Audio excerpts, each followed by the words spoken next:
How's it going, guys? My name is Stone, and welcome to these reviews, or welcome back if it's not your first time here.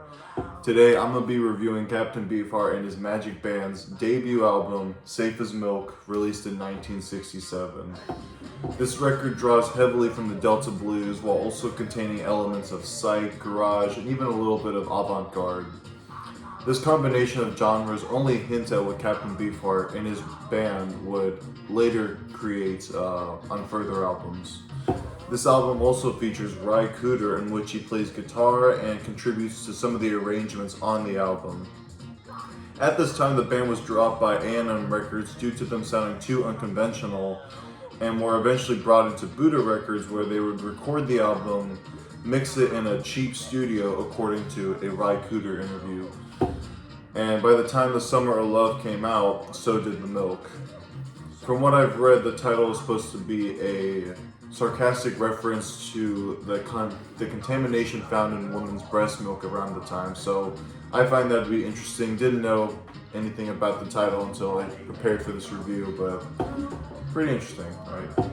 Now, as much as I love this record, and I find it to be a perfect gateway into the Beefheart discography, I don't know if I could confidently put it in my top 5 Beefheart records, due to the fact that I gravitate more towards the harsher avant-garde sounds like Troutmaster Replica, Lick My Decals, Doc at the Radio Station, stuff like that. With that said, this is one of the first Beefheart albums I ever heard, and I think it remains pretty accessible when you compare it to the later albums. I'd probably put it in like the number 6 spot. And putting it that low doesn't mean I don't enjoy it whatsoever or find any major faults with it, because I still think this is a near perfect album with banger after banger after banger, with each track being incredible on their own, yet complementing the rest of the track listing. We open side 1 with one of my favorite Beefheart songs, Sure Enough and Yes I Do.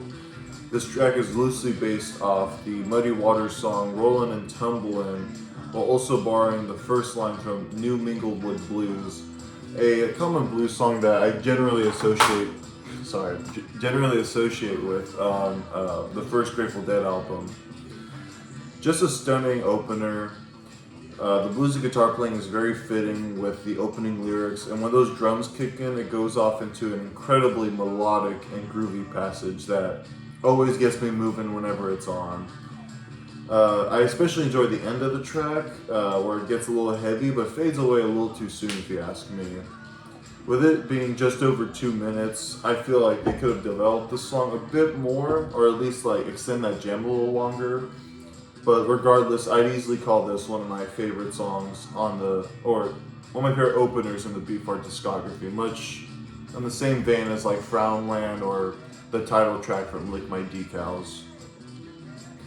This is followed by another energetic track, the one that's currently playing, Zigzag Wanderer, which features a fiery vocal performance by Dawn.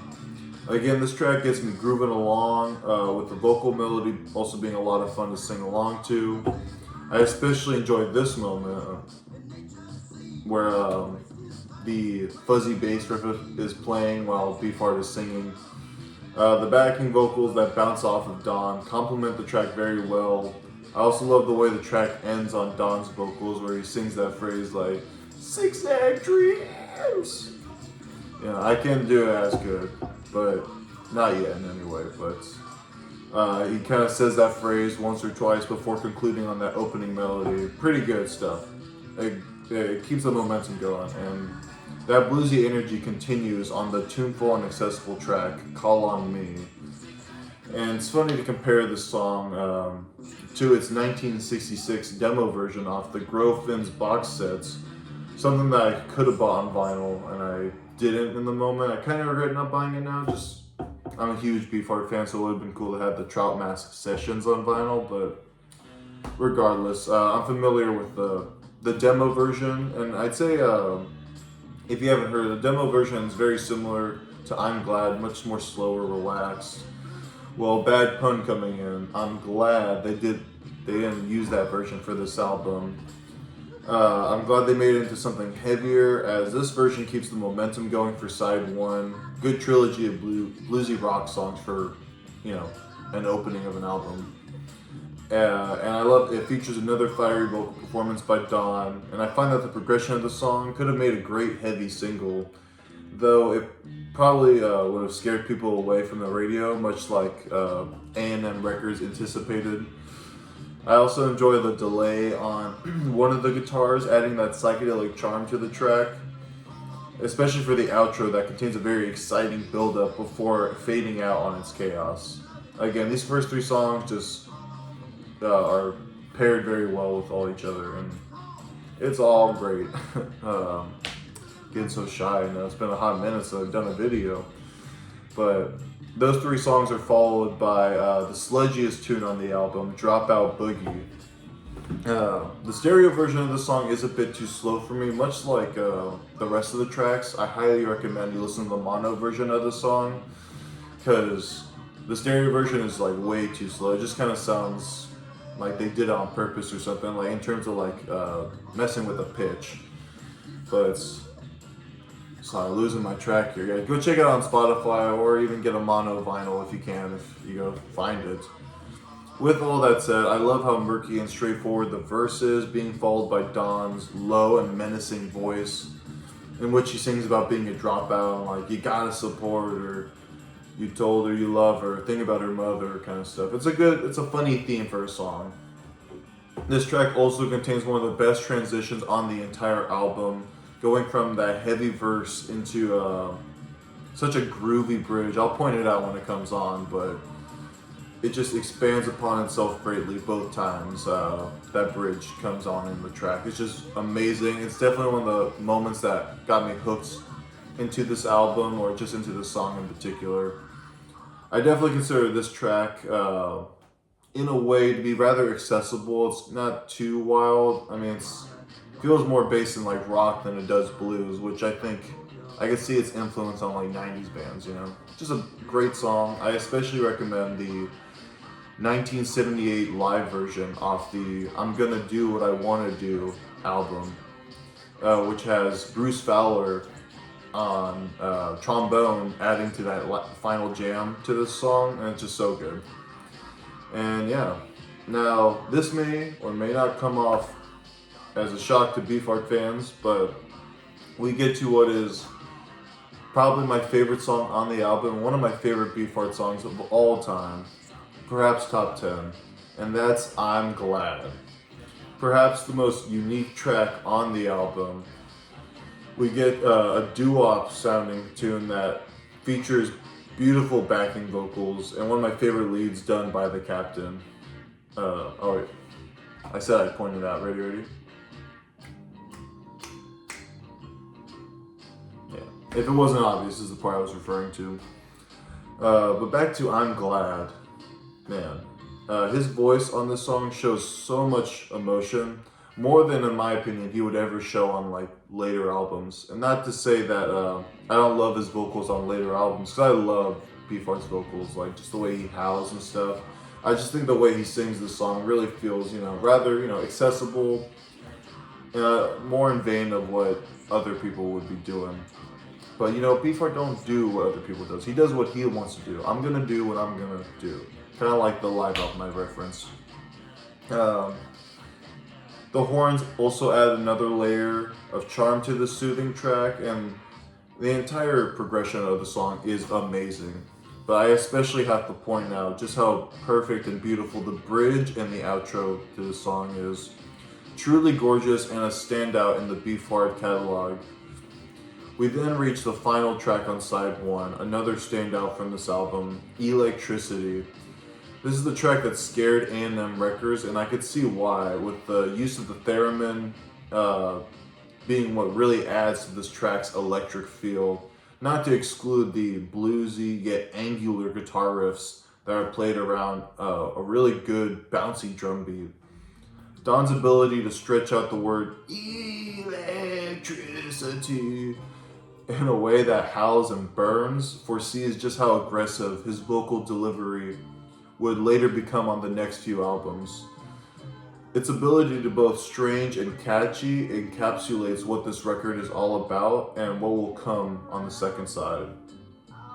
Now, I would argue that the second side is slightly less exciting, maybe just due to one track in particular, but that isn't to say that the track listing isn't outstanding, because the songs that follow side one ebb and flow very nicely, with some favorites still to come. We open with a reference tone that apparently is being recorded at their operating level, before swinging into an insanely melodic tune, Yellow Brick Road. It elaborates on the "Pop Goes the Weasel" tune. I don't know if that's intentional or not. It's just kind of what I picked up from it. But they turned it into this really catchy jingle that should have done well, since it was the first single to be released on this album. The chorus adds a brief but pleasant sense of heaviness, while allowing the main progression to be repeated enough times to get stuck in one's head without becoming too annoying. The joy that comes from listening to this track is undeniable, and a fun way to bring the listener back into the second half of Safe as Milk. After that, we get one of Beefheart's live staples, Abba Zaba. The opening drum beat perfectly brings the listener into this hypnotic groove, accompanied by a melodic verse and chorus sung by the captain. My favorite moment, though, in the song has to be the way it goes from this excellent bass solo into the main groove with some lovely guitar playing by, I assume, Ry Cooder and Alex St. Clair. The song is rather chill compared to the rest of side 2, but another favorite of mine. I could totally see why Don would play this track often, regardless of what lineup he had going on. This is followed by the very bluesy track, Plastic Factory. Another amazing track with a chord progression that absolutely reeks in the best way possible. Very sludgy, yet retains that blues element thanks to Beefheart's use of the harmonica. I'll enjoy the way they manipulate the sound of the harmonica, giving it a tinge of psychedelia, and that filthy chord progression is also backed by some real gnarly vocals by the captain. Probably the roughest sounding vocal on the entire album, which gives the song like an overall sound of, I don't know, roughness and like greasiness that the rest of the tracks don't really have, with the exception of like Dropout Boogie. I feel like these two songs kind of pair well, but again, amazing track. It's tough to find like favorites on this album because all these songs are so good. Yeah, beautiful song. Well, not beautiful, very heavy, very you feel it in your heart. It's like giving you heartburn. I don't know. I'm just trying to find ways to describe how good it is. But following that, we get a moody yet still powerful track, When There's Women. I love the delay that is featured on the snare and how ominous it starts off, even with Captain's contained howling, before kicking into that bombastic chorus that features one of my favorite drum beats on the entire album. I also enjoy the fuzz that is brought in at the chorus. This track, kind of like the opener, suffers from being a little too short, but maybe that was their intention, so you would have to listen to it over and over, which, I fell for it if that was the case. I definitely listen to the song over and over just for, like, again, like how that verse kind of builds up and then it goes into that great chorus with the backing vocals. When there's women, when there's women, love in town. I'd sing the whole thing for you if I could, but we don't have time. I gotta keep your guys' attention. Following that, we get to the only cover on the album, Grown So Ugly by Robert Williams. I find their rendition of this track to fit very well with the rest of the material on here, with the back and forth between the vocals and the band on the first verse being a great way to kick things off. While the chorus is the only thing that repeats throughout it, the entire progression just brews up an authentic bluesy sound that still contains a lot of grit and energy that the Magic Band could provide effortlessly. After that, we get to the closer of the album, Autumn's Child, which is my least favorite song on the album. Don't get me wrong, it still has some good moments, but my issue with the track is Don's vocals, especially in the verse. I just find that they seem kind of out of place with like the melancholic feel of the chord progression. there's still things I do like about the song. I like the use of the theremin, especially in the verses. Kind of gives it a unique atmosphere. And this song probably has the most unique progression out of the entire album. It kind of feels like a proto-prog song in a way.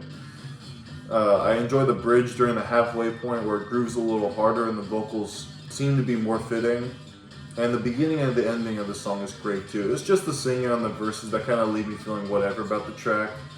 There'll be times like I'll definitely like listen to it on vinyl, but it's definitely not a track I'll go out of my way to listen to. Which is the only song on the album in that case, because all of these songs, besides Autumn's Child, like I really love, and I go back and forth to which ones are my favorite or not. I'd say the issue I have with Autumn's Child is similar to Buggy Boogie Woogie, if you have seen my review for that. If not, check it out. Why not? While you're already this far ahead, you know. But yeah, we closed the album on that track. A fair closer to a fair or amazing album. Not to hype y'all up too much. But yeah, we just finished the review. Not really. I gotta go over my favorite side, which, thinking about it now, as much as I love like the ebb and flow on side 2, I think side 1 takes it for me. Just like a great first half to an album, with again the first 3 songs being very bluesy, very the momentum carried by those 3 songs is so good. And going into Dropout Boogie, I'm Glad, Electricity, given that variety.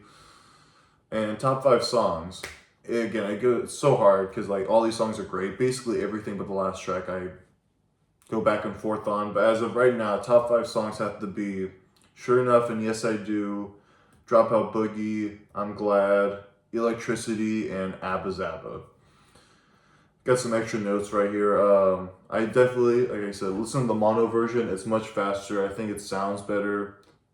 I have a stereo version, which I'll show off in a minute, but luckily I have an Audio Technica turntable, so I'll just speed it up. So it's basically, a mono pressing. There's like little differences in the stereo version. I noticed on Electricity, there's like more with the vocals. Like you hear him saying like, electricity, electricity on the outro. So that's cool. And then, yeah, this is like a recent pressing I got from my mom. Shout out my mom putting up with this music. But apparently this backing artwork is supposed to be inspired by the Abba Zaba candy bar, which I have yet to try it. I know I'm not a real Beefheart fan, but I love the album cover. I love how it's like white and then the fish lens. They just look super cool.